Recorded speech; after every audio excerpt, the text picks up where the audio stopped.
And that's when the churches got built, and they've continued to build them ever since. But you go into countries like in the Middle East that are Muslim, there's still a lot of underground churches where there's no, it's just in people's homes, because they know if we're discovered, it could be a big problem. Is there, another thing is, you had talked about my Megyn Kelly podcast and some of the things that we discussed in there, and Middleman. that's where I'm going. Good. I'm a middleman.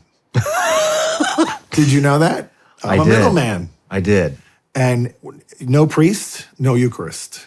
Okay. No priest, no confession. Okay. It would be terrible. It would be terrible.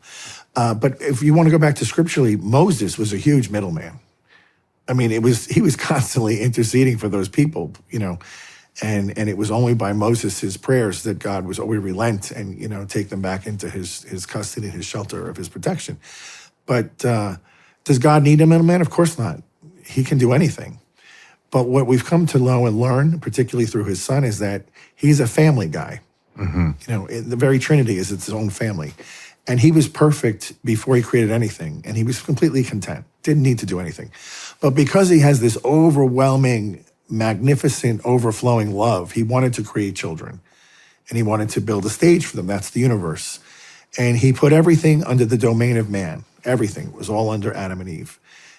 But Adam and Eve were made for God. That was his special creation. This is the reason Lucifer rebelled, because he heard of this plan, and he was so disgusted that a person of the Trinity would take on human flesh, which was considered much lower than the angels, humans, because pure spirit is a lot higher perfection and form than the material creation of a body. That's why they rebelled, yet Jesus went forth with this plan anyway, and he does take on human flesh. And when he ascended to the throne of God in heaven, now there's a person with a human body sitting on the throne of God. And that's how much he loves us as people. Did you ever think about that? Like, it's not like us. There's one of us sitting on the throne now.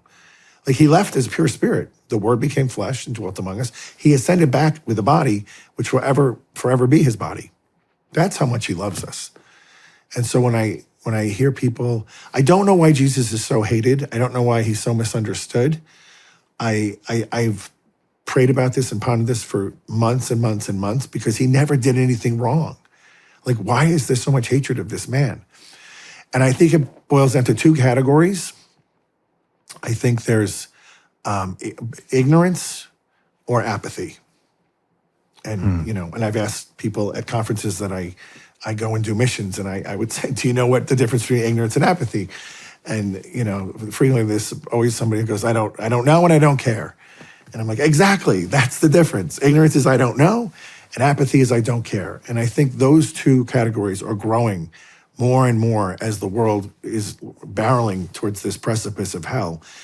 More and more people say, I'm a nun.